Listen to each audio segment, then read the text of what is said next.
오늘 여러분과 말씀을 나눌 주제는 그 분산장부 기술과 클라우드라고 하는 이야기들이고요. 사실은 제가 그 작년에 그 마이크레디 체인이라고 하는 가상화폐 ICO를 했지만 사실 그 전에는 제가 ICO를 되게 가상화폐 사기 아니야? 저런 걸 왜 해? 비트코인 저거하고 빵 사 먹을 수도 없는 거 갖고 뭘 하지? 라고 고민을 되게 많이 했었어요. 근데 사실 비트코인을 알게 된 건 해외 송금 비즈니스를 2015년도 해외 송금 준비하면서 가상화폐를 알게 됐고, 가상화폐가 송금에는 되게 유용한 도구인데 이게 많이 와전되는 거 아닌가? ICO를 통해서 사람들이 이상한 거품이 기술을 얘기하는 건 아니잖아요.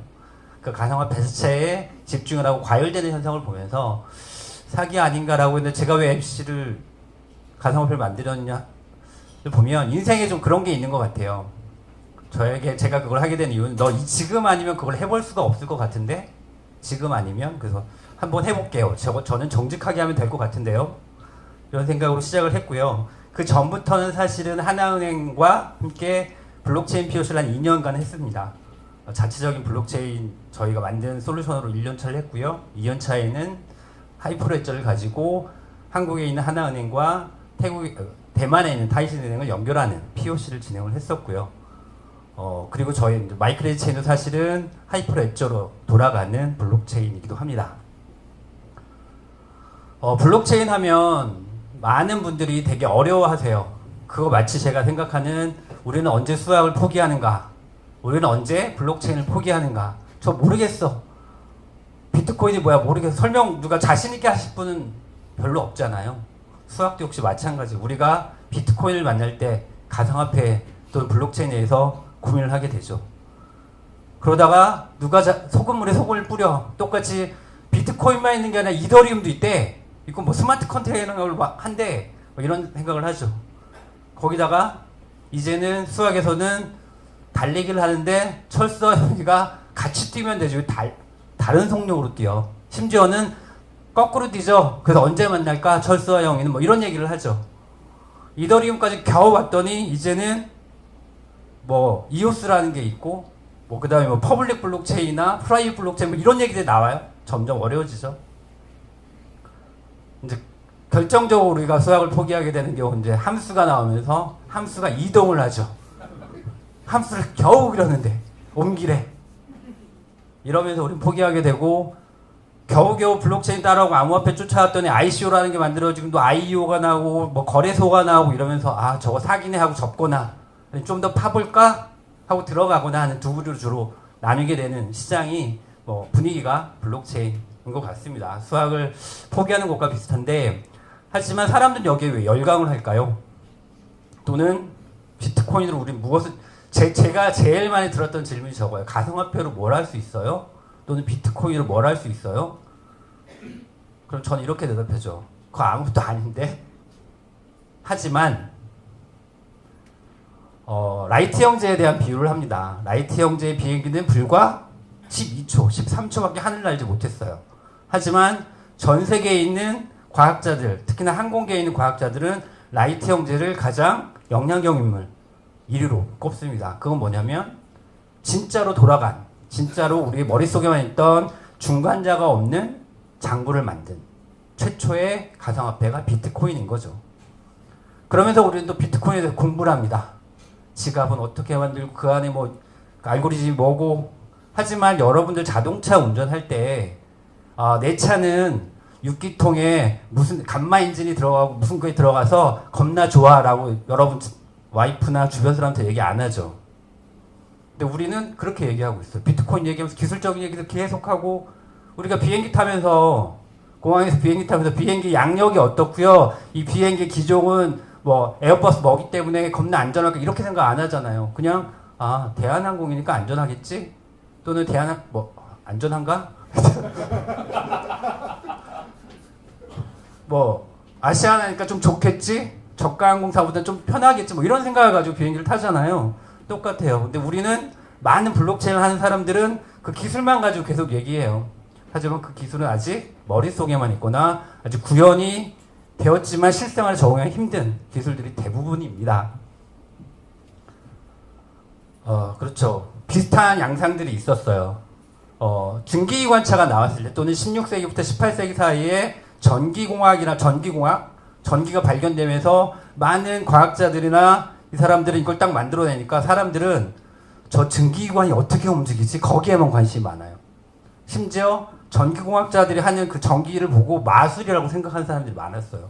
그러면서 저 원리가 뭘까를 고민하죠. 여러분들이 스마트폰을 보면서 이 스마트폰은 안에 들어간 CPU가 뭐고 뭐 이런 거 계산 안 하잖아요. 그냥 잘 쓰잖아요.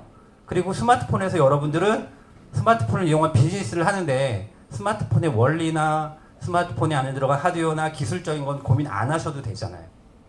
제가 오늘 말씀드릴 건 바로 블록체인 기술을 몰라도 블록체인 비즈니스가 왜 현실에 어떻게 적용될 것인가에 대해서 이야기를 할 것입니다. 이 얘기도 많이 들어요. 청바지. 블록체인 시대의 청바지는 뭘까요? 블록체인은 누군가 만들어줄 거고 그 위에 우리는 블록체인 위에 어떤 서비스로 올라갈 것인가를 고민하게 되는 시점이 지금인 것 같아요. 근데 청바지가 그냥 만들어진 건 아닌 것 같아요. 우리가 흔히 알고 있듯이 그냥 천막 뜯어서 튼튼하게 만들었어요 라고 생각을 하지만 실제로 청바지가 성공한 이유는 그 광부들이 어떤 일을 하는지 어떠한 강도의 그 옷들이 필요한지 잘 찢어지게 안 만들려면 어떻게 해야 되는지 광부들이 편하게 옷을 입으려면 그나마 하려면 어떻게 할 건지가 고민이 되었기 때문에 성공한 게 아닐까요? 청바지와 비슷한 것들도 그 당시 있었겠지만 그러면 우리는 블록체인에서 과연 어떤 것들이 문제가 있고 어떤 걸 개선해야 되는지 서비스는 어떻게 만들 건지를 알아보겠습니다. 블록체인이라고 얘기하는 곳에서 그 해결해야 될 3대 과제가 있어요. 하나가 확장성이라고 하는 거고요. 그 다음에 보안, 그 다음에 분산화라고 하는 겁니다. 분산화라고 하는 건 비트코인을 보면 비트코인을 누가 운영을 해요? 운영 주체가 없어요. 비트코인 사토시가 만들었다고 하는 사토시라고 하는 그룹이라고 하죠. 사토시가 만들었지만 그 만든 걸 그냥 내 컴퓨터에 깔면 저는 그 블록체인 네트워크에 참여한 거예요. 하지만 그 블록체인을 비트코인을 운영하는 주체는 아무도 없어요. 프로그램을 이용하는 사람들 자체가 주체인 거고 주인인 거예요. 그게 바로 분산화에 대한 이슈죠. 누구도 관여하지 않아요. 그리고 확장성에 대한 문제. 이게 실생활에 적용이 되려면 다양한 확장성을 가지고 있고 뭐 속도에 대한 문제나 아니면 실생활에서 다른 기존의 레가시 시스템과 연동되는 문제나 이런 것들이 해결이 돼야 돼요. 그러지 않으면 쓸 수가 없겠죠. 그 다음에 안전해야 된다는 것. 비트코인 이런 얘기 많이 하잖아요. 그러니까 블록체인이 안전하다. 해킹이 불가능하다. 이런 얘기를 하는데 요즘 그나마 많이 해킹이 불가능하다라는 얘기는 이제 많이 안 쓰는 것 같아요. 사실은 그 해킹이 안전하다라고 하는 건 없고요. 그냥 좀 어렵다, 힘들다, 기존 거보다 더 깨기 힘들다라는 표현이 적당하겠죠. 그래서 현존하는 가장 어려운 암호화 기술들을 이용해서 블록체인 기술에 대부분 이용이 됩니다. 해시라고 하는 기술도 그렇고 PKI라고 하는 그 공개키 기반의 암호화 기술도 그렇고 대부분 그 두 가지가 메인으로 쓰이고요. 그 다음에 최근에 나오는 그 영지식 증명이라고 하는 알고리즘도 블록체인에 쓰이고 있긴 합니다. 그래서 기존에 사용하지 않았던 우리가 잘 몰랐던 그리고 뒷단에서만 읽던 각종 최신 암호화 기법들이 블록체인에 사용되고 있습니다. 근데 문제가 있어요. 확장성을 가지려면 실제 실생활 확장성을 가지려면 이 탈중앙화에 대한 이슈가 생겨요.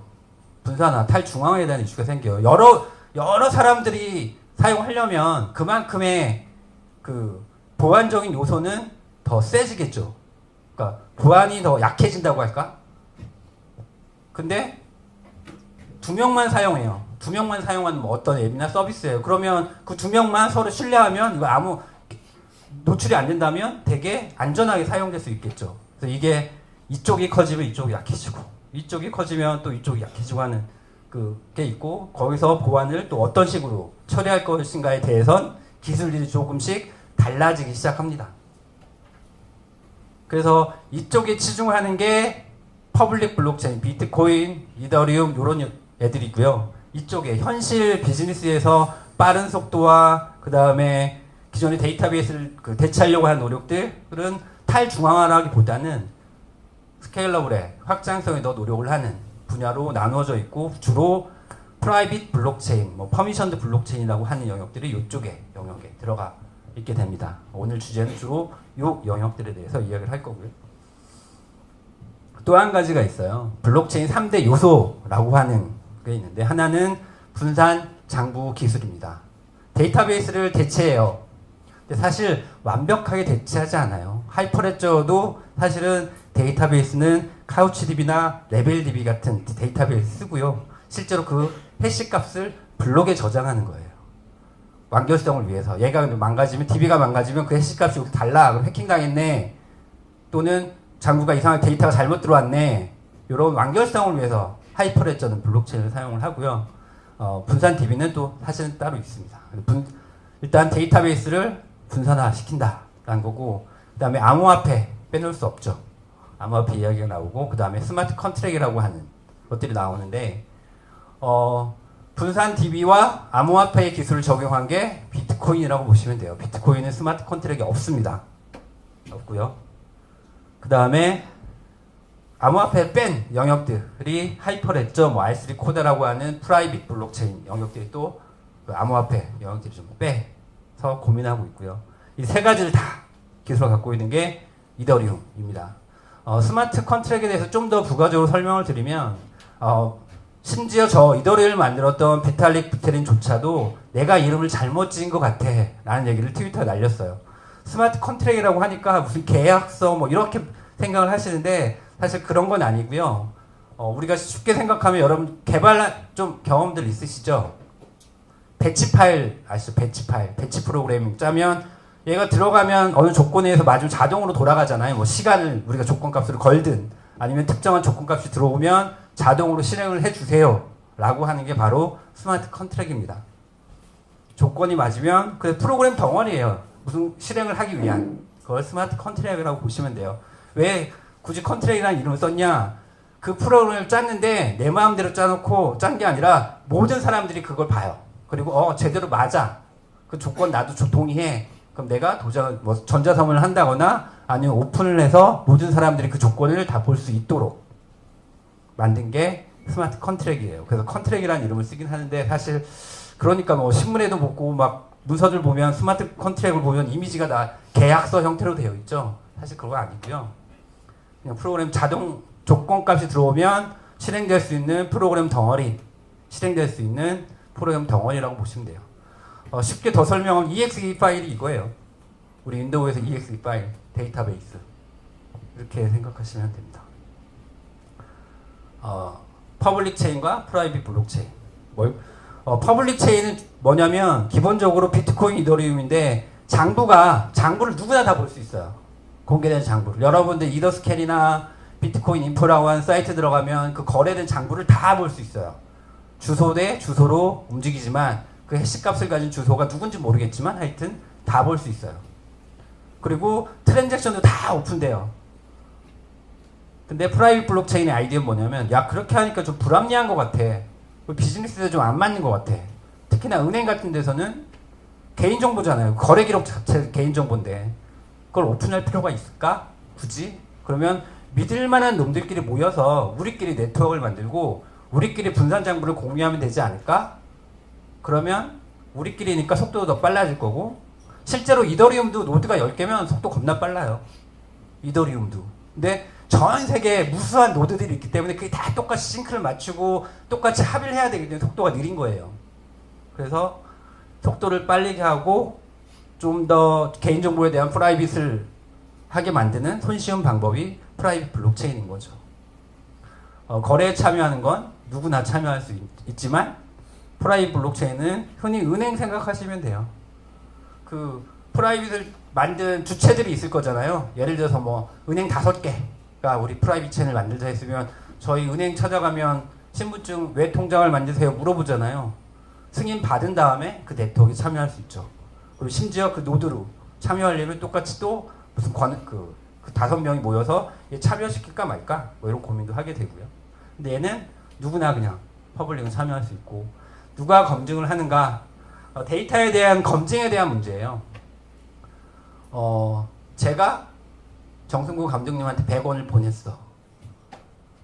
프라이빗 하면 제가 이렇게 공공연하게 다 알려주는 거예요. 그러면 정 감독님이 나 100원 안 받았는데? 라고 하는 순간 전 여러분들한테 물어보죠. 제가 보냈다고 했고 여러분들 제 그 계좌를 까 보여준 거예요. 정 감독님은 나 안 받았다고 오리발을 내밀 수 있겠어요? 여러분이 다 증인이잖아요. 그 트랜잭션을 여러분들이 다 도장을 찍는 거예요. 전자서명을 하는 거예요. 여러분들이 다. 제가 아까 말씀드렸듯이 10명이면 도장 찍는 시간이 짧겠죠. 여기 있는 분들 다 도장 받을 시간이 많이 걸리죠. 그래서 이더리움도 노드가 작으면 속도를 빨리 할 수 있어요. 근데 컨셉 자체가 그냥 퍼블릭하게 오픈되어 있기 때문에 속도가 느린 거고, 누구나 검증에 네트워크에 꽂힌 프로그램만 깔면 검증할 수 있는 구조로 되어 있고요. 프라이빗 블록체인은 아까 말씀 5개 은행이 그냥 5개 은행 서버가 전자서명해요. 그럼 끝. 제대로 된 트랜잭션 맞아. 이게 A은행에서 온 트랜잭션 맞아? 요거만 검증한 다음에 맞네? 그럼 도장 꽝꽝꽝 찍고 블록체인에 올려. 이렇게 하는 게 프라이빗 블록체인이고, 거래 기록도 이거 누구나 볼 수 있고, 프라이빗 블록체인은 거래 당사자 또는 그 참여한 노드들, 서버라고 하는 그 노드들이 프라이빗 블록체인을 저장을 하죠. 퍼블릭 블록체인이 그래서 초반엔 요즘 지갑, 그 혹시 가상화폐 지갑 갖고 계신 분? 저 가상화폐 지갑 갖고 있어요. 여러분 지갑에서 여러분 트랜잭션만 볼 수 있죠. 근데 처음에 지갑들은 그거는 자기의 거래만 이렇게 뽑아가지고 보여주는 기능을 한 거고요. 최초에 비트코인이나 이더리움 지갑은 내 기록을 보기 위해서 전체 블록을 다 다운로드했어요. 실제로 그 풀로드 지갑이라고 하거든요. 전체 블록체인 지갑 다운로드 받으려면 어쩔 땐 한 이틀 걸리기도 하고요. 지갑을 딱 만든 다음에 이틀 기다려야 돼요. 그걸 다 받아야지 시작되고 내 거래 올리면 그거 하고. 근데 지금은 좀 더 기술이 좋아져서 자기 것만 볼 수 있지만 그 플로드를 저장하는 가까이 노드들이 있어요. 여기는 자기 것만 또는 뭐 몇몇 서버만 할 수 있고요. 그다음에 이 합의에 대한 블록체인에서 나오는 얘기들이 합의라는 게 있어요. 합의, 컨센서스인데 이 트랜잭션을 이 거래를 누가 합의할 건데, 아까 말씀드렸듯이 여러분 제가 정 감독님한테 100원 보낼 때 이 거래가 맞아? 진짜 줬어? 제가 100원 주는 걸 누군가 뭐 사진을 찍거나 아니면 기록을 하거나 하겠죠. 그거를 여러분들 다 그거를 증명을 하세요. 채굴이 뭐냐면 제가 이렇게 100원을 주는 행위를 딱 할 때 사진을 제일 먼저 찍는 놈. 걔가 채굴에서 1등이에요. 내가 사진 찍어서 딱 보여주는 거죠. 전체한테. 그러면 여러분들이 제 거 맞네. 그럼 제가 제일 먼저 그 증명을 했으니 쟤한테 이더리움을 주자. 네트워크 안에서 채굴해서 돈 버는 게 그거예요. 그래서 먼저 사진을 찍을 혈안이 돼 있겠죠. 먼저 빨리 사진을 찍으려면 내가 장비가 좋아야 돼요. 채굴 장비가. 그래서 채굴 장비가 좋으면 좋을수록 채굴을 빨리 할 수 있고, 채굴을 하면 네트워크에서 보상을 주니까 돈을 벌 수 있고, 뭐 이런 것들이 채굴. 그게 작업 증명이에요. 사진을 찍는다. 그러니까 작업 증명이라고 하는 거예요. 근데 너무 무식하잖아요. 무식해. 그리고 돈만 또 처음엔 탈중앙에서 뭐 민주화된 민주적인 뭐 네트워크라고 했는데 돈 많은 놈이 거기서 장땡이에요. 비트코인 같은 경우에는 비트메인을 만든 우지한이 지금 비트코인 엄청 갖고 있죠. 해시파워도 많이 갖고 있고 제일 좋은 사진기를 갖고 있는 거예요. 그러니까 그건 좀 이상한 것 같아. 그리고 속도도 느려. 그럼 지분 증명을 하는 거. 지분 증명은 뭐냐면 흔히 주식회사 생각하시면 돼요. 주식회사에서는 1인 1투표가 아니라 지분으로 투표수를 갖고 있죠. 그러니까 여기서도 여기는 모여 보신 분들은 지네들끼리 막 조장을 뽑는 거예요. 나한테 밀어줘. 그래서 내가 합의해서 어떤 분은 그냥 자기가 먹고 나누는 분도 있고 뭐 공약을 하겠죠. 내가 N방으로 할게. N분의 1을 나누니까 날 밀어주세요. 대표자를 뽑는 거죠. 한 5명 정도. 그 대표자가 증명을 하는 거예요. 대표자만 사진을 찍고 증명하고 하는 게 지분 증명 방식인 거예요. 그럼 속도가 더 당연히 빨라지겠죠. 그래서 EOS라는 프로젝트는 그 대표자를 뽑는데도 이벤트를 걸었어요. 대표자를 뽑을 때도 일단 돈이 많이 있어야 되고 얘한테 많은 그 자기의 지지자들을 모으게 했어요. 그래서 지분 방식을 구현하고 있고요. BTC 계열의 알고리즘이라는 건 비잔티움 인터넷에서 아마 블록체인 관심 있는 분들은 많이 찾아오셨을 거예요.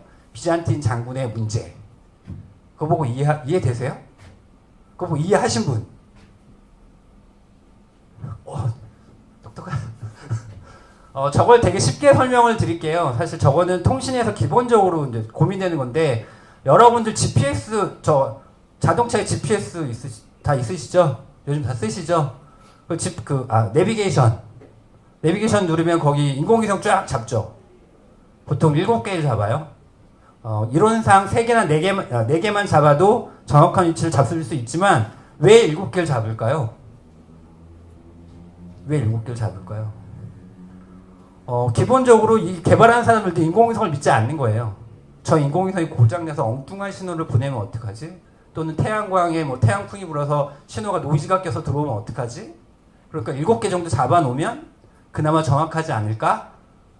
7개 중에 3놈이 또는 4놈이 동일한 신호를 보내면 거기를 내가 있는 지점으로 잡자. 7개 놈이 다 똑같은 값을 줄 수도 있지만 다른 값을 줄 수 있고 엉뚱하게 동작할 수 있잖아요. 그거를 회피하는 알고리즘. 상대방은 일단 내가 만들었지만 믿지 않는 거예요. 그러니까 여러 명을 뿌려놓고 줘봐. 그래서 일단 다수결로 해보자. 4명이 온 걸로 나는 내 위치를 잡자. 아주 기본적인 그게 비잔틴 장군의 문제의 알고리즘과 동일합니다. 그런 거잖아요. 전령을 보내는데 얘가 배신하면 어떡하지? 이렇게 막 설명을 했지만 사실은 그렇게 이해하시는 게 좋습니다. 믿지 않는 거예요, 기본적으로 상대방을. 내가 수신한 데이터를 어떻게 검증할 것인가. 그게 합의 알고리즘인 거고요. 퍼블릭 블록체인 기본적으로 토큰을 만들어서, 하지만 토큰이 필요 없는 퍼블릭 블록체인도 있어요. 안 만드는 착한 아이들도 있고. 토큰이 나쁜 건 아니에요. 그리고 프라이빗 블록체인은 기본적으로 토큰을 생성하지 않고 어차피 비즈니스 네트워크에서 만들 거니까 굳이 필요는 없고요.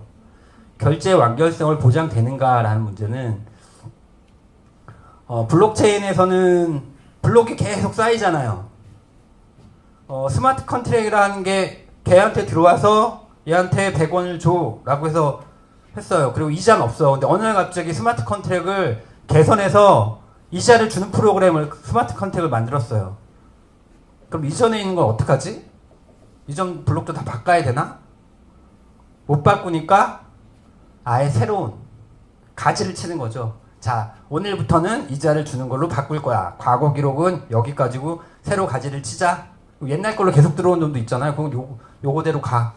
그러니까 지금 비트코인과 비트코인 캐시. 비트코인 캐시의 일정 이전은 과거의 비트코인 블록이었고 그 다음부터 캐시로 바뀌거나 아니면 그대로 비트코인으로 가거나 하는 프로그램을 업데이트 시키는 게 아니고요. 과거 데이터도 업데이트 못 시키니까 아예 가지를 치는 거죠. 근데 이게 되게 재밌는 게 여러분들 생물학 좋아하세요? 생물학에 보면 수용도라는 게 있어요. 단세포부터 시작해서 다세포로 발전하면서 이쪽은 파충류, 이쪽은 포유류 막 이런 거 있잖아요. 그게 가지치기예요. 그게 하드포크예요. DNA의 하드포크가 자연계에서 그렇게 이루어진 거예요. 원숭이와 인간의 하나의 조상에서 하드포크한 거예요. 그런데 재밌는 건 원숭이와 인간의 DNA는 97% 유사하지만 엄청나게 다르죠. 똑같아요. 블록체인에서도 하드포크를 했어요. 비슷할 것 같지만 결과는 엄청나게 다른 결과가 나올 수 있습니다. 그게 이쪽 퍼블릭 블록체인의 또 매력적인 부분이에요. 진화, 생물학의 진화와 되게 유사한 형태로 발전하고 있다. 프라이빗은 기본적으로 믿을 만한 놈들이 도장을 찍었기 때문에 그냥 트랜잭션 거래가 발생하면서부터 믿을 만한 놈이 도장 찍으면 그냥 끝. 이건 거기서 끝이에요. 누가 들어와서 검증하거나 이런 거 아니에요. 그냥 끝. 그래서 결제 완결성이 보장된다라는 말을 하는 거고요. 확장할 수 있는가? 이거는 얘는 하드포크 방식으로 확장을 할 수 있고 얘는 스마트 컨트랙이 약간 뒤에 숨겨져 있어요. 뒤에 있어서 언제든지 스마트 컨트랙 업데이트 칠 수도 있고요. 심지어 그 네트워크를 내리지 않고도 하드포킹을 안 해도 되고요. 예시는 비트코인, 이더리움, 저쪽은 R3, 그 다음에 익스체인, 저희가 처음 만든 블록체인, 아주 초기 원형의 블록체인이었어요. 테스트용을 위한. 그런 것들도 프라이빗 블록체인이다. 이런 거고요. 블록체인은 기본적으로 상태를 변화시킨 거예요. 제가 빵원이었다가 100원이 생겼고 100원이었다가 20원을 누구한테 줬고 기본적인 게 상태 변화잖아요. 데이터베이스라는 것도 역시 기본적으로 상태의 변화값을 체크하는 거죠. 그쵸? 실행하는 놈은 따로 있긴 해요. 근데 그걸 우리 좀 더 유식하게 CRUD라고 하죠. IT 하시는 분들은. 그리고 비트코인에서는 그걸 UXTO라고 표현하기도 합니다. C는 화폐를 생성하는 것. R은 조회, 트랜지션 조회하는 것. 그 다음에 업데이트는 이체죠. 상태를 변화시키는 거죠. 제 상태를. 그 다음에 딜리트는 비트코인은 없지만 이더리움에는 화폐 소각이라는 경우도 있어요. 블록체인을 소각하는 게 아니고 화폐를 소각하는 거죠. 블록체인을 소각까지는 퍼블릭에서는 없어요. 그리고 사실 프라이빗에도 블록체인을 소각하는 경우는 없고요. 그건 제가 좀 이따 설명을 드릴게요. 그래서 스마트 컨트랙이 블록체인이다라는 거고요. 기본적으로 요것만 보면 데이터베이스 분산 장부죠. 이 스마트 컨트랙이라고 하는 게 제가 아까 말씀드린 실행 파일이라고 그랬잖아요. EXE 실행 파일. 이더리움은 아무 컴퓨터나 혹은 스마트 컨트랙에서 트랜잭션이 생성이 됩니다. 딱 트랜잭션이 들어가면 스마트 컨트랙에 의해서 트랜잭션이 발생을 돼요. 스마트 컨트랙트는 실행 파일은 모든 컴퓨터에서 동일하게 동작해야 돼요. 다르게 동작하면 안 되겠죠. 여러분들 100명한테 간 게 똑같이 동작해야 돼요. 중간에 해킹을 받아도 결과는 사실 해킹을 하면 안 되게끔 만들어줘야 돼요. 그렇기 때문에 독특한 방식을 쓰죠. 솔리디티라고 하는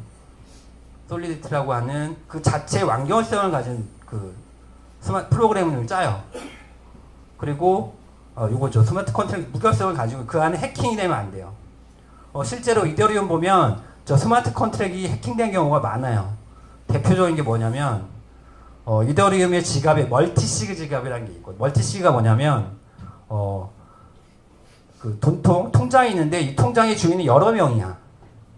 그래서 이걸 이체하려면 여러 명 중에 5명이 통장의 주인이에요. 법인 계좌라고 할게요. 법인 계좌에 주인이 여러 명일 수 있잖아요. 3명 이상의 도장 승인을 받아야 이체를 하게 룰을 만들었어요. 그걸 이제 승인이라는 게 멀티시그 그러니까 여러 명이 서명하는 거거든요. 이더리움의 멀티시그 지갑을 만들었는데 되게 유명한 애가 만들었어요. 그래서 오픈을 시켰어요. 누가 돈을 걷다가 넣어놨어. 근데 어떤 고등학생이 그 스마트 컨트랙을 봤어요. 그거 까져요, 다. 오픈돼 있어요. 보고 나서 그거 갖고 테스트를 하다가 거기다 신호를 한번 딱 줬는데 그게 버그가 있어서 그 스마트 컨트랙 잔고 어카운트 안에 있는 돈이 다 없어졌어요. 제로엑스 0번 주소로 보내면 이더리움은 소각이거든요. 그래서 그 이후로 이더리움 쪽에서는 멀티시그 지갑을 시도를 안 해요. 아마 구글에서 이더리움 멀티시그 지갑이라고 검색하시면 더 자세한 기사를 볼 수 있어요. 그래서 대단히 중요하게 만들어져야 되고 만들 때 그래서 그 검증도 되게 빡세게 하는데 바로 이 영역이에요. 반면 하이퍼레저는 승인된 컴퓨터에서만 실행이 되고 승인된 컴퓨터에서만 스마트 컨트랙이 발생이 돼요. 그래서 하이퍼레저의 스마트 컨트랙은 좀 더 범용적인 고랭기지 자바도 지원한다고 하지만 아직은 지원 안 하지만 그런 쉬운 우리가 익숙한 랭귀지로 개발이 되고요. 우리가 승인된 노드에서만 실행이 되면 돼요. 그 노드를 해킹하면 어떡하냐? 쉽진 않아요. 해킹 자체가. 그리고 그 스마트 컨트랙도 사실 한 개에만 꽂지는 않아요. 여기도 그 사람이 5개 노드를 만들었으면 3개가 동시에 실행하게 만들고 그 결과값이 맞는지 확인하고 이런 절차는 가져요. 그리고 스마트 컨트랙 자체 무결성을 지킬 필요가 없고 하드포크 없이도 스마트 컨트랙 업그레이드 할 수 있는 기능들을 가진 게 하이퍼레저예요. 차이가 되게 많죠. 차이가 되게 많아요. 그래서 얘를 만들기도 쉽고 현실 생활에 적용하기 쉽고 하는 게 하이퍼레저입니다. 그 이더리움 같은 퍼블릭 블록체인 시스템은 어떤 식이냐면 블록의 순서를 먼저 매겨요. 그러니까 트랜잭션의 순서를 먼저 매기고 그 다음에 실행을 해요. 제가 정 감독님한테 100원을 보내면 이더리움 네트워크가 쫙 뿌려져요. 양재봉이 정 감독한테 100원을 보냈어가 쫙 뿌려져요. 근데 그거 실행되지 않아요. 펜딩이라고 뜨죠. 이더리움 아마 지갑하신 분들은 보면 펜딩이라고 뜰 거예요. 보내긴 했는데 검증은 아직 안 됐어. 채굴자들이 다 모여서 순서, 그 트랜잭션의 순서와 블록의 순서를 다 짜맞춘 다음에 그게 끝나야 블록에 올라가야 실행이 완결되죠. 그리고 정 감독 지갑에 100원이 들어가요. 그게 이더리움은 한 10분, 비트코인은 한 30분 걸려요. 근데 하이퍼레저는 실행을 해요. 제가 100원을 드려요. 그럼 바로 들어가요. 그 다음에 순서를 매겨요. 서버들이 모여서 야, 이 순서 시간표 보고 순서 매긴 다음에 그 다음에 그 트랜잭션이 맞는지 저 서버가 제대로 된 양재봉의 전자서명이 맞는지 그리고 정 감독님의 계좌번호가 맞는지 보고 나서 블록체인에 커밋, 데이터베이스에 커밋하는 게 바로 하이퍼레저의 순서예요. 이것만 해도 속도 차이가 어마어마해요. 그래서 얘는 여러 트랜잭션 하나의 블록에 넣어요. 근데 하이퍼레저나 프라이빗한 블록체인은 사실 블록체인이라고 보기엔 민망해요. 트랜잭션 체인이에요. 트랜잭션 체인. 그러니까 이쪽은 블록체인이라는 얘기를 잘 안 쓰고요. 사실은 분산장부라는 표현을 씁니다. 여기가 분산장부예요. 그래서 블록이라고 쓰기에는 사실 하나도 블록이면 블록이지. 근데 그런 표현이 좀 민망하니까 이쪽에서는 DLT라는 표현을 많이 썼는데 그렇게 한때 재작년에 많이 썼었어요. 근데 사람들이 또 그걸 또 설명시켜야 돼. 왜 우리는 DLT냐면요 막 이러니까 알았어 그냥 블록체인이야 라고 다시 그냥 블록체인으로 통합되는 과정이 지금 언어로서 있는 거예요. 근데 사실 DLT라고 하는 것들이 더 많습니다. 이더리움은 아까 말씀드렸죠. 모든 컴퓨터가 동일한 스마트 컨트롤을 가지고 동일한 결과값을 가져야 돼요. 그러려면 모든 컴퓨터 위에 이더리움 가상 머신, EVM, 버추얼 머신이라고 하는 기본적인 자기네 공통의 가상 머신을 만들어 놓고 그 위에서 일을 합니다. 그래서 EVM을 만들어, 자바도 그렇잖아요. 자바를 실행하려면 어떤 컴퓨터에서건 자바 버추얼 머신을 만들고 그 위에서 자바가 실행이 되잖아요. 동일한 컨셉이에요. 이더리움 이런 식으로 구현되고 이런 식으로 채굴을 하죠. 이 사진은 제 채굴기. 제가 만들고 테스트 해보려고 만들었는데 작년엔 작년까지는 짭짤하게 벌었는데 지금 전기세도 안 나오고 있어요. 하지만 오를 걸 대비해서 계속 캐고 있어요. 저게 12개짜리인데 6개, 12개짜리인데 저게 한 달에 전기세가 한 15만 원 정도 나와요. 근데 지금 근데 15만 원인데 얘가 두 대가 1이더를 조금 못 캐요. 그러면 지금 이더가 15만 원 대야 또 뜨는데 지금 얼마죠? 요즘 16만 8천. 11만. 그렇죠. 많이 떨어졌네. 아씨. 그 정도로 캐고 있습니다. 올라가겠죠. 실제로 스마트 컨트랙이 보여지는 실제 모습을 스마트 컨트랙이 뭔데? 실제 돌아가는 걸 말씀드릴게요. 스마트 컨트랙 얘기하면 지갑을 코인을 발행하는 스마트 컨트랙도 있지만 에스크로 스마트 컨트랙이 있어요. 저희 ICO 할 때 주소를 깠어요. 이게 뭐냐면 ICO 할 때 그러니까 투자자를 모집해주는 약간의 그 모집책들이 있는데 영국의 유튜버인데 자기가 돈을 모아주겠대요. 그럼 나 얼마 줄래? 그러면 너 얼마 모아주면 얼마 줄게. 이렇게 계약서 쓰고 종이로 쓰고 이제 서로 해서 걔가 어딨니? 돈이 안 나오네. 다행이네. 여기 있다. 377이더를 모았어요. 377이더를 모아서 저희한테 보내줬어요. 원래는 트랜잭션이랑 곳에 이더리움 트랜잭션 쫙 꽂히는데 얘는 인터널 트랜잭션이라는 곳에 들어가 있더라고요. 이게 뭐냐면 인터널 트랜잭션은 스마트 컨트랙과 스마트 컨트랙에 움직일 때 계좌 대 계좌를 움직일 때는 트랜잭션에 들어가고요. 스마트 컨트랙에 의해서 트랜잭션이 발생됐을 때 인터널 트랜잭션이라는 곳에 들어가요. 얘가 뭐냐면 377이더를 보내긴 했는데 이 주소로 커미션을 보내주면 이거 네 돈이야. 가 요 스마트 컨트랙 주소거든요. 요 스마트 얘구나 프롬이니까 요 스마트 컨트랙을 딱 클릭해서 들어가 보면 그런 조건 값들이 들어가 있어요. 이 커미션 얼마 주기로 했지? 그거 집어넣는 순간 요 돈은 니네 주소로 들어갈 거야. 라고 하는 걸 실제로 만들어서 저희한테 보냈어요. 영국에 있는 놈은 어떻게 믿어요? 서로 못 믿잖아요. 영국에 있는 한국에는 한 번만 냈어요. 한 번 제가 런던 갔을 때 걔를. 그러니까 걔도 300 저한테 주고 저희가 입쓰시면 끝이잖아요. 그러니까 실제로 ICO 세계에서는 이런 식으로 움직입니다. 믿을만 하죠. 사기를 못 쳐요. 사기를 치고 싶어도 못 쳐요. 이런 식으로 움직이면. 그래서 실제로 처음에 저희도 야 이거 뭐냐 해서 막 인터넷 검색해봤어요. 그랬더니 저렇게 움직이는 구조로 되어 있더라고요. 재밌었어요. 하지만 제가 막 이더리움 잘하고 스마트 컨트랙트 잘하겠지만 실제로 현실에 쓰일 때 속도에 대한 문제는 많습니다. 속도에 대한 문제는 많아요.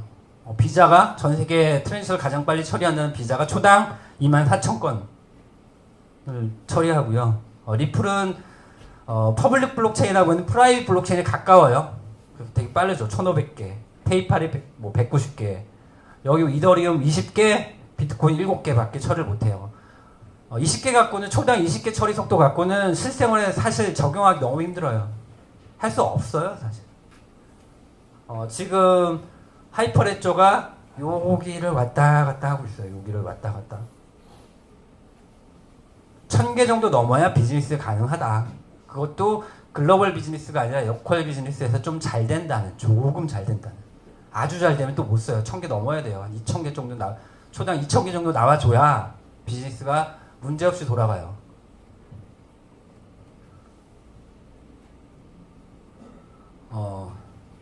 하이퍼레저가 보통 자기네들 말로는 뭐 2000개까지 했다고 나오는데 저희가 실제로 개발하고 지금 돌아가는 구조에서는 읽기가 800, 쓰기가 400에서 500 왔다 갔다 해요. 더 이상 속도를 높이면 트랜잭션이 누락이 돼요. 저는 이쪽에서 1000개를 때렸는데 블록에 쌓이는 건 한 998개. 한두 개만 빠져도 이거 정합성이 떨어지기 때문에 쓰면 안 되거든요. 그래서 저희가 안정적으로 현재 돌리는 게 그 쓰기가 400개, 300개, 500개에서 왔다 갔다 쓰고 있어요. 근데 그건 더 이제 속도를 높일 수 있고 하이퍼레저를 쓰는 이 재단이거든요. 하이퍼레저 리눅스 재단에서 운영하는데 되게 많은 회사들이 참여하고 있죠. 은행도 있고 뭐 중국 회사도 있고 뭐 IT 회사도 있고 IBM이 가장 크게 밀고 있고 하이퍼레저를 좀 더 설명을 드릴게요. 하이퍼레저는 기존 블록체인이 뭐 성능도 낮고 뭐 신원 확인도 없고 무한경련 뭐 자원 소모가 뭐 되고 막 이런 것에 그 문제점을 해결하고자 만들었다. 높은 신뢰 어쩌고저쩌고해서 만들었다. 수행 기관은 리눅스 회사고 프로젝트는 IBM 게 아니에요. IBM 막 광고하고 다니지만 IBM 게 아니에요. IBM이 만든 건 하이퍼레저 패브릭에서도 그거 갖고 와서 자기들 시스템 올려놓은 게 IBM 거죠. 누구나 하이퍼레저를 오픈소스 갖다가 만들어 줄 수 있어요. 공짜로. 하이퍼레저에는 다양한 프로젝트들이 있어요. 패브릭이라고 하는 프로젝트가 바로 IBM이 주도하고 가장 많은 신경을 쓰고 있는 그 하이퍼레저 패브릭이 있고요. 모듈로 돼 있어요. 모듈화돼서 갈아 낄 수도 있어요. 그리고 소우투스라고 하는 그 프로젝트가 있는데 아까 말씀드렸듯이 하이퍼레저 프라이빗 블록체인에는 합의 구조가 아까 뭐 없고 룰을 만들면 되거든요. 다수결의 룰 만들면 되는데 야 그거 좀 무식하지 않나? 좀 더 이렇게 사람 손 안 타는 합의 구조를 만들 수 있지 않을까? 라고 생각한 게 바로 소우투스예요. 이건 뭐냐면 우리 CPU를 보면 CPU 안에 랜덤 값을 생성하는 그 수식이 있어요. 그 CPU의 수식을 이용해서 시간을 집어넣으면 특정한 랜덤 값이 나오거든요. 그거를 이용해서 합의 구조를 만들자라고 하는 사람 손 안 타잖아요. 기계가 만든 거니까. 그래서 그런 합의 구조, 그러니까 사람 손 안 타는 합의 구조를 만들려고 하는 소우투스라는 게 있고요. 더러우라는 프로젝트가 있는데 이건 되게 재밌어요. 하이퍼레저 프라이빗에서는 토큰 그 가상화폐 토큰이나 화폐를 못 만들잖아요. 그러니까 만드는 로직이 없어요. 그러니까 만들 수 있지 않으니까 좀 편하게 그래서 생각한 게 아까 이더리움 보면 EVM이라고 있다고 그랬잖아요. 하이퍼레저 데이터 분산 장부는 하이퍼레저를 쓰는데 거기 EVM을 올려서 이더리움이 쓰는 스마트 컨트롤을 우리가 쓰면 안 될까? 라고 하는 프로젝트이 버러우라고 하는 프로젝트예요. 그래서 얘는 이더리움이 썼던 스마트 컨트롤을 갖고 와서 쓸 수 있어요. 그러면 가상화폐도 만들 수 있고 이더리움에서 만든 것들을 그대로 갖고 올 수 있어요. 재밌죠? 나머지는 크게 뭐 중요한 건 아니고요. 요거는 일본 애들이 하는 하이퍼레저를 이용해서 모바일에서 거대한 그 서버 시스템들이 아니라 모바일에서 블록체인을 생성하고 만들 수 있고 뭐 할 수 있는 게 없을까라고 하는 게 요 프로젝트입니다. 그래서 그 소우투스라고 하는 것도 있고 여기서 그 인텔에서 제공하는 뭐 SGX라고 하는 특수 CPU 명령을 이용해서 고값을 딱 던진 애가 합의를 하고 트랜지스터를 생성하고 하는 것들을 만드는 거고 요게 버러우라고 하는 요게 아까 말씀드렸던 요 EVM 영역 있잖아요. 여기가 하이퍼레저 쓰고요. 요거는 이더리움 걸 쓰는 거예요. 그러면 되게 호환은 약간 하이브리드한 형태인데 재밌고 많은 그 제가 뭐 강연도 다니지만 젊은 친구들이 여기에 열광을 해요. 아, 우리도 토큰을 만들 수 있어. 우리도 쉽게 하는 그래서 저쪽으로 가죠. 그다음 패브릭은 이게 패브릭이 직물이라는 뜻이잖아요. 시즐과 날줄을 엮어서 직물을 짜듯이 하나하나 그 집어 넣으면 만들 수 있다라고 해서 요거를 볼게요. 구조가 크게 하이퍼레저 1.0의 구조인데 크게 바뀌진 않아요. 지금 1.4까지 나왔는데 아이덴티티라고 하는 영역이 있어요. 뭐냐면 사용자 증명 서버를 인증하고 이게 멤버십으로 바뀌었어요. 그리고 정책에 대한 게 있고 블록체인 장부는 실제로 트랜지션에 대한 장부 요게 하나 있고 트랜지션을 처리한 놈이 있고 스마트 컨트랙이라고 하는데 스마트 컨트랙이 하이퍼레저에서는 체인 코드라고 하는 영역으로 불려요. 체인 코드 영역이 있고 그래서 재밌는 게 요 멤버십에 대한 건데 하이퍼레저를 쓰면 여러분들 혹시 공인인증서 다 아시죠? 인증서를 만들고 하는 게 대단히 보안에 만들기도 쉽진 않고요. 시스템도 복잡하기도 하고 그래서 우리나라는 공인인증서를 만드는 업체가 발행하는 업체가 몇 개 없어요. 근데 그렇게 공인인증서는 아니지만 사설 인증서를 발급하고 관리하는 시스템이 하이퍼레저에 들어가 있어요. 이미. 그래서 서버들 얘가 노드야 그러면 노드 인증서를 발급하기도 하고요. 얘는 그냥 참여자야 그러면 개인 인증서를 발급하기도 해요. 그걸 공짜로. 그래서 다 전자서명으로 이루어져요. 모두 트랜잭션은 그런 영역이 있고 그 다음에 여기 그 체인 코드 영역은 스마트 컨트롤 프로그램 실제 실행하는 프로그램을 짜는 영역들을 되어 있고 나머지는 여기가 실제로 많은 개발자들이 참여해서 서비스를 블록체인 서비스를 저는 만들 거예요 하면 다른 거 신경 안 써도 되고 여기만 새로 짜고 요거는 그대로 가져다 쓰면 되는 걸로 되어 있어요. 심지어 요거를 뜯어서 하이퍼레저가 제공하는 기본 PKI 모듈을 못 쓰겠어. 좀 더 보안이 뛰어난 상용화된 걸 갖다 써야지 해도 돼요. 그런 식으로 구조가 되어 있어요. LG 모 업체가 만들었다는 하이퍼레저 기반의 그거는 요게 상용화된 PKI를 쓰더라고요. 얘기를 들어보니까. 하이퍼레저 패브릭은 2017년도에 0.6부터 시작, 이때부터 좀 상용화되기, 그러니까 상용화라기보다는 이제 오픈돼서 많은 사람들이 쓰기 시작을 했고요. 현재 엊그저께, 오늘 아직 1월이죠. 엊그저께 1.4 버전이 릴리즈했는데 이 전까지는 어떤 시기였냐면 1.1, 1.2 이런 식으로 0.1로 팍팍 뛰었는데 이제 1.4 버전부터는 지네들이 얘기하기에 1.4.1, 1.4.2 이런 식으로 좀 더 디테일하게 움직일 것이다 라고 얘기를 많이 하고요. 좀 더 1.4 버전을 설명을 드리면 아까 장기적인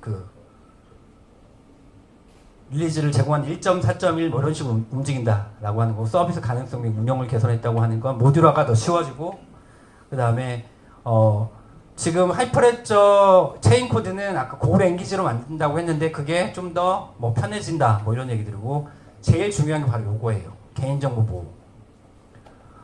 이런 실제 금융 프로젝트를 하고 있고, 금융 프로젝트에서 제일 중요한 건 뭐냐면 5년 이상 된 정보는 삭제해야 돼요.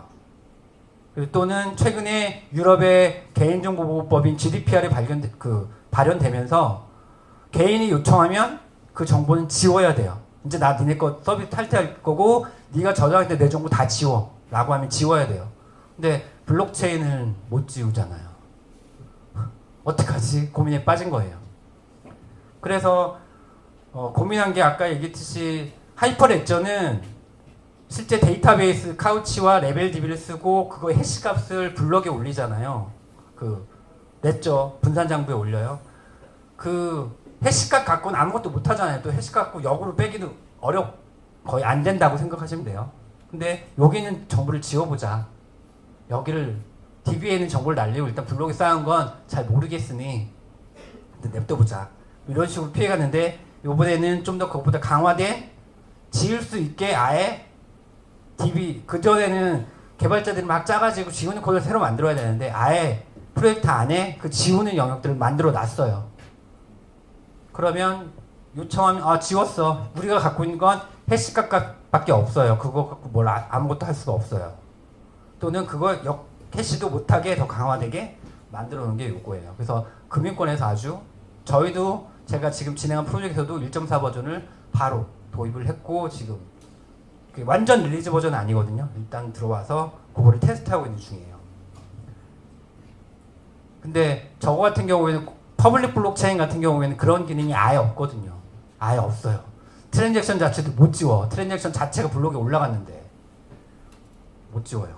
근데 하이퍼레저는 지울 수 있다가 뭐 장점으로 내세우는 거죠. 실제로 하이퍼레저에서 트랜잭션 처리하는 것들을 한번 볼게요. 어플리케이션이라고 하는 게 이게 여러분 앱이에요. 제가 이체 앱에서 정 감독님한테 100원을 보내세요라고 이제 트랜잭션 날린 거죠. 그러면 엔돌서라고 하는 애, 그러니까 이 실행하는 서버예요. 얘가 받아요. 앱과 바로 통신해서 내가 받아요. 그래서 이 앱이 보통 금융권 앱을 만들면 얘가 얘한테 던진 게 진짜인지 가짜인지 유변조 체크를 해요. 이 앱 자체가 유변조 됐는지 데이터 자체가 우리 규격으로 들어온 건지 다 체크합니다. 흔히 HTTPS라고 많이 들어보셨죠. Secure, S는 Secure거든요. 웹페이지 들어갈 때도 HTTPS로 들어가면 그 사이트는 특정한 공인기관에서 발행된 인증서 가지고 통신을 하는 모듈이잖아요. 그런 것들이 있어요. 그래서 그게 맞아. 너 맞네. 그러면 그 트랜잭션을 다시 여기 이제 바꾸는 거죠. 실제 100원으로 바꿔라. 양재봉한테는 100, 마이너스 100, 정감독님한테는 플러스 100 바꿔라 해서 던지죠. 그러면 트랜잭션 순서대로 쫙 오더링은 순서 매기는 거예요. 순서를 다 매긴 다음에 이때 넘길 때도 얘가 자기의 전자섬유값을 당연히 주겠죠. 맞아, 제 데이터 맞아서 내 도장 꽝 찍고 넘기고 얘가 다시 오더한테 주면 얘가 제대로 얘 인증서 까보고 얘 전자섬유 까보고 얘 전자섬유 까보면서 맞네? 그러면 순서를 매겨서 블록에 쌓 이게 끝이에요. 그러니까 실제 실행은 먼저 되는 거예요. 여기서 실행이 끝났어요. 그 기록을 이제 블록에 올리자라고 하는 거고 그렇기 때문에 실행도 빠르고 오더링도 약간 시차가 있어도 상관은 없어요. 약간의 시차가 있어서 그게 약간의 시차가 몇십 분이 아니고요. 0. 몇몇 초 이 정도 수준으로 움직이기 때문에 큰 문제는 없어 보입니다. 그런데 제 이더리움 같은 경우에는 트랜잭션을 발생하면 이걸 다 같이 한꺼번에 얘부터 하고 일단 트랜잭션 다 모아봐. 그리고 쟤네들 다 맞는지 봐봐. 그리고 이걸 실행하려면 여기서 한 블럭 쌓아야 돼. 그 블럭에 대한 해시값을 찾는 애, 사진 찍는 애가 누구야? 또 한 다음에 이쪽으로 넘어가니까 속도가 느린 거죠. 처리량 적어지고. 또 한 가지 장점은 뭐냐면 하나의 분산 장부, 여기가 이제 분산 데이터베이스 영역이고요. 스마트 컨트랙이나 엔돌서라고 하는 실행하는 서버들이 별도 다른 일들을 하게 만들어요. 여기는 이체 하시고요. 이체 채널은 요거 쓰시고요. 결제 채널은 요거 쓰시는 건 어때요? 그러면 나머지 분산 DB는 다 공유, 그냥 한꺼번에 같이 다 집어넣죠. 어차피 해시값만 들어가니까 해서 하는 게 멀티 채널 방식으로 구현을 할 수가 있습니다. 그래서 사실은 하나의 스마트 컨트랙이나 하나의 서비스를 만든 다음에 이게 트랜지션이 별로 없으면 얘 놀고 있잖아. 아깝잖아요. 그러면 채널을 그냥 분산 DB 만들어 놓은 거에다 채널 또 하나 만들어서 다른 걸 더 얹으면 활용도도 높아지고 실제 업무에 쓰기에도 좋고. 그래서 이런 채널 형태가 스마트 하이퍼레저는 지원을 해요. 매우 유용하게. 그래서 실제로 저희는 지금 그런 설계를 하고 있어요. 송금과 지급 결제는 지급은 뭐냐, 물건 사는 거는 이쪽 채널을 쓰고 송금 채널은 이걸로 쓰자. 뭐 이런 식의 아이디어를 가지고 이제 개발 한참 하고 있습니다. 이 얘기는 안 할 수가 없네요. 하이퍼레저를 검색하다 보면 여러분들은 속도에 엄청난 좌절을 하게 될 거예요. 아까 말씀드렸죠. 저희도 5, 600밖에 못 내고 있어요. 그리고 1000까지 대부분 우리나라 대기업에서도 하이퍼레저를 하는데 다들 주제가 1000 넘겼니? 1000 넘겼어? 이게 넘기기 되게 힘들거든요. 그런데 인터넷을 뒤지다 보면 이 문서가 딱 나와요. 140 TPS를 2250 TPS 늘렸다. 그래서 보니까 이제 IBM에서 나온 문서고 IBM 인도에서 나온 문서예요. 이걸 보고 저희 개발자는 썼죠. 야, 쟤는 했대. 이거부터 말씀드릴게요. 아니구나. 한참 뒤에. 개발자 저거보다 저도 봤는데요. 저대로 안 돼요. 어떡하죠? 되게 자세하진 않아요. 그리고 블록체인 안에 들어가는 다양한 서버의 기술들이 한 가지 기술만 이용하지 않았어요. 되게 복잡하고 최신의 기술들이 다 이용되기 때문에 그 하나하나 튜닝을 제대로 못하면 속도가 제대로 안 나와요. 그런데 우리나라가 얘는 뭐 인도 애들 워낙 똑똑하니까 모르겠지만 대부분의 국가의 그 개발자들은 그렇게 최신 기술이나 이런 걸 경험해본 사람이 한 여러 명 있어야 되잖아요. 그게 없어서 아직은 속도 이슈가 있습니다. 또 하나는 이제 하이퍼레저는 그만 얘기하고 이번에 이더리움을 한번 얘기해 볼게요. 이더리움도 제가 노드는 작으면 속도는 빨라라고 말씀을 드렸죠. 그래서 만든 게 이더리움 엔터프라이즈 이더리움 얼라이언스예요. 이더리움을 기업용 버전을 만들어 보면 어떨까? 기본적인 아이디어 퍼블릭은 약간 버리지만 믿을 만한 참여자들이 들어오고 거기서 속도를 빠르게 하고 실제 업무에 적용할 수 있지 않을까 해서 얘를 만들었더니 여기도 아까 비슷한 애들이 참여하고 있죠. 뭐 인텔도 있고 엑센추어 있고 뭐 마이크로소프트도 있고 그래서 얘네들이 또 있어요. 최근에 신문 기사를 보시면 하이퍼레저와 EEA라고 하거든요. 여기가 손을 잡아서 공동 개발하기로 했다라고 하는 얘기도 기사도 볼 수 있습니다. 작년 11월인가 10월달 기사를 보시면 얘네하고 이더리움 하이퍼레저하고 공동 개발한 영역도 있어요. 같이 개발하는 거 아니에요. 지네끼리 또 힘든 것들을 프로젝트에 넣어서 공동 개발하는 영역들을 만들어내고 있는 게 현재 엔터프라이즈 영역들이에요. 이더리움에서 화폐를 빼면 프라이빗한 네트워크를 만들 수 있고요. 자기네들이 가지고 있는 영역을 가지고 엔터프라이즈 이더리움은 바로 이 영역을 가져가려고 하는 거죠.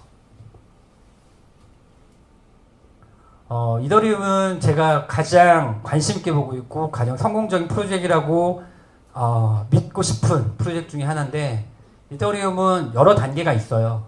프론티어 단계가 있었고 홈스테드 단계가 있었고 현재는 제 세 번째 메트로폴리스 단계에서 메트로폴리스 단계 그러니까 버전이라고 보시면 돼요. 이더리움 1.0, 뭐 2.0, 3.0인데 3.0에서 비잔티움까지는 왔고 콘스탄티노플이라고 하는 단계로 올라오는데 이게 작년 11월부터 계속 연기가 되고 있어요.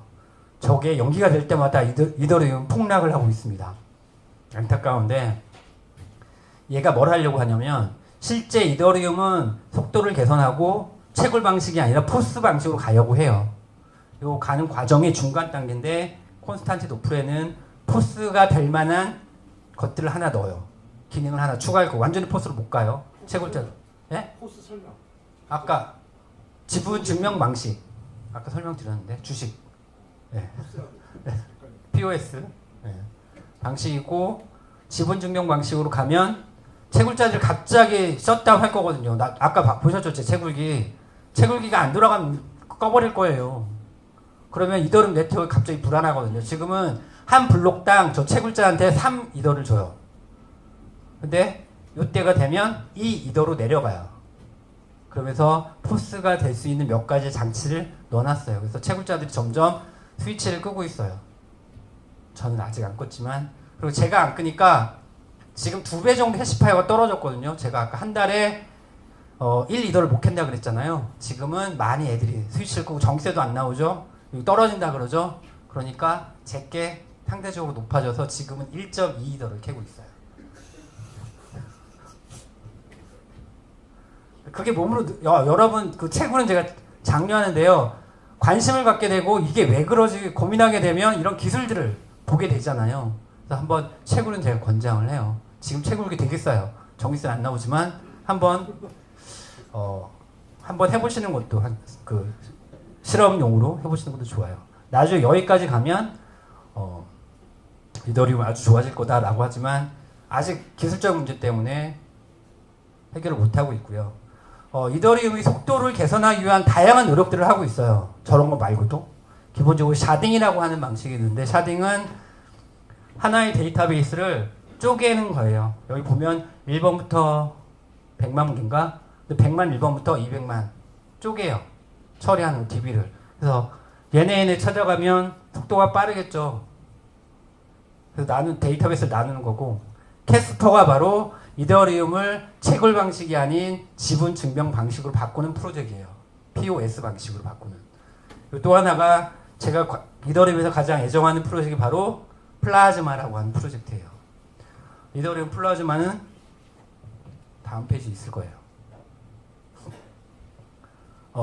부모 체인과 자식 체인이라는 컨셉으로 가고요. 이 부모 체인이 원래 이더리움이고요. 이더리움이 문제가 또 뭐냐면 채굴도 있지만 트랜잭션마다 가스비가 들어요. 이체 수수료가 들어요. 그게 만만치가 않아요. 작은 돈이 아니에요. 우리한테는 5원이지만 저기 베트남, 아프리카 이런 5원은 엄청난 돈일 수도 있잖아요. 그때 모이면 엄청나게 커지고 가스비가 들어요. 이걸 해결할 수 있는 방법이 없을까? 라고 생각하는 게 바로 플라즈마예요. 플라즈마는 우리나라에서 요 온더라는 팀이 되게 열심히 프로젝트를 하고 있고 이 팀이 글로벌하게도 되게 플라즈마 기술에 대해서 되게 많이 알려진 팀이에요. 기본적으로 뭐냐면 카지노 아시죠? 카지노에 가서 그러니까 완벽한 아주 건전한 카지노고 그 카지노는 속이지 않나를 전제로 할게요. 일단 카지노에 있는 칩과 카지노가 갖고 있는 그 칩과 현찰은 동일해야 되잖아요. 그쵸? 그걸 비유한 거예요. 제가 100만 원을 가지고 카지노에 입장하는 순간 100만 원 칩을 받잖아요. 이 100만 원 여기 딴 데 쓰면 안 되잖아요. 제가 어떻게 할지도 모르고 다시 가면 돌려줘야 되니까. 그러면 이더리움에는 들어갈 때 요 자식 체인으로 들어갈 때 우리 요 자식 체인에서는 이용하는 이더리움이 100만 개예요. 이 안에서 움직일 때는 100만 개니까 100만 개만큼은 여기다가 장부에 딱 적어놓고 여기서는 막 굴려요. 트랜잭션 수수료가 안 나와. 상관없어. 이런 식이에요. 그러고 나서 나갈 때 이제 퇴장하잖아요. 퇴장할 때는 여기서 그만큼 또 빼. 우리 원래 그 했던 장부 있잖아요. 거기서 이쪽으로 빼주세요. 우리 나갔으니까. 이게 바로 기본적인 플라즈마 아이디어예요. 그러면 일단 가스비 없고요. 그 다음에 여기서 돌 때는 이더리움에 기본적으로 돈만 여기다가 디파짓 해놓은 거잖아요. 집어 넣은 거잖아요. 이 안에선 새로운 프라이빗한 블록체인을 이더리움 블록체인을 만들 수 있어요.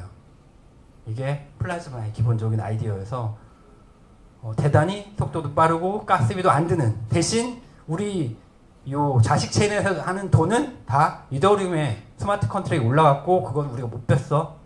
안전하잖아요. 그게 플라즈마. 그리고 요게 실제 여러분들 가상화폐에 좀 더 관심 있는 분들은 오미세고라고 하는 프로젝트가 있어요.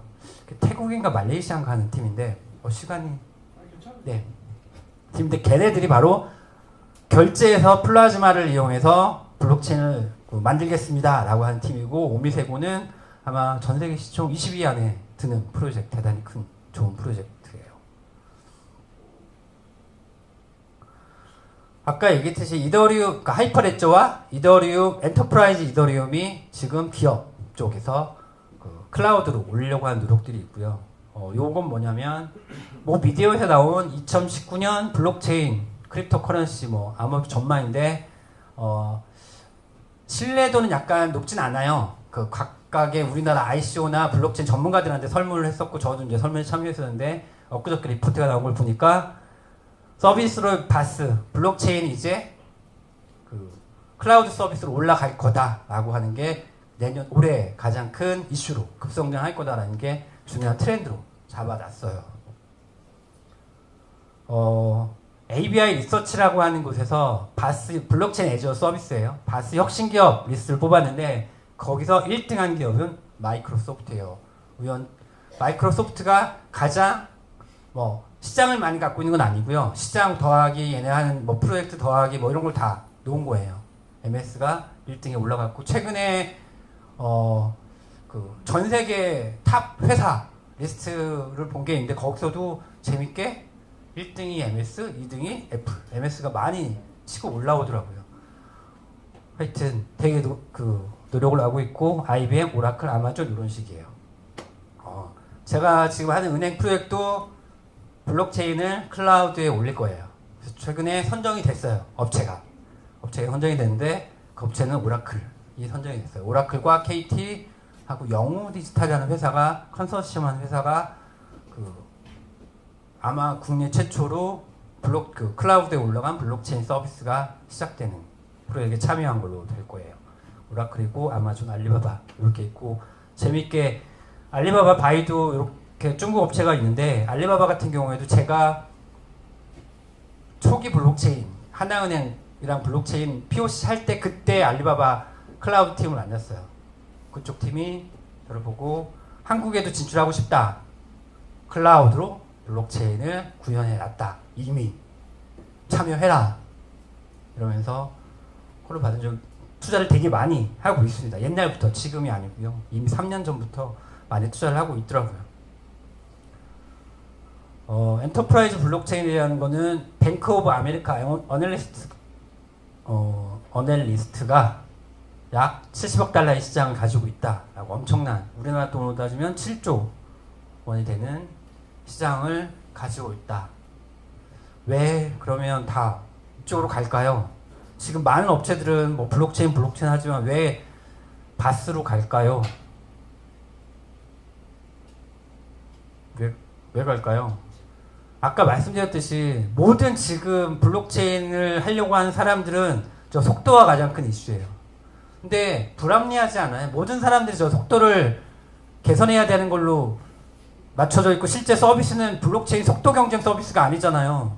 실제 고객들이 하는 서비스는 그걸 이체할 건지 뭐 송금을 할 건지 결제를 할 건지 아니면 그거 갖고 또 다른 컨텐츠 비즈니스를 할 건지 거기에 맞춰줘야 되는데 모든 사람들이 속도에 매몰돼 있어. 그럼 만약에 저 바스에서 우리가 1200TPS를 보장하는 바스를 너희들한테 제공해 줄게 라고 딱 뜬다면 그 서비스를 안 할 사람들이 있을까요? 그 투자비 빼서 개발자들 조금 니네는 그냥 스마트 컨트랙만 만들어. 저거는 이쪽 클라우드에 있는 거 쓰자 라고 하는 순간 이 서비스는 끝난 거 아닐까요? 비즈니스는 모든 사람이 운영체제를 만들지 않잖아요. 우리가 구글하고 애플하고 스마트 OS를 만들어서 돈 벌었다고 다 나도 OS 만들어야지. 지금 이 꼴이에요. 블록체인 꼴은. 근데 그렇지 않잖아요. 비즈니스는. 그럼 니네가 만들고 우리처럼 앱 만들어서 돈 벌게. 그게 비즈니스의 흐름인 것 같아요. 근데 지금은 블록체인 초창기니까 다들 그리고 막 속도를 내면 뭐 인정해주고 투자가 잘 들어오니까 일 수도 있겠지만 앞으로는 바스가 뜨는 건 바스가 뜨면 그 위에 이제 블록체인 실제 비즈니스가 올라갈 거다. 그 바스는 몇몇 사람들만 하면 되잖아요. 클라우드 하는 회사들이 거기에 집중 투자를 해서 그거 만들어두면 많은 회사들이 그 바스를 이용하면 될 것이고요. 그래서 아마존은 서비스를 이미 오픈을 했더라고요. 그래서 아마존 매니지드 블록체인에 가면 두 가지 서비스를 하더라고요. 하이퍼레저와 이더리움 가지고 바스 서비스를 현재 시작을 하고 있습니다. 저희도 서비스를 만들 건데 만약에 베스핀에서 만들면 역시 베스핀 바스를 이용해서 저희 서비스를 올릴 거예요.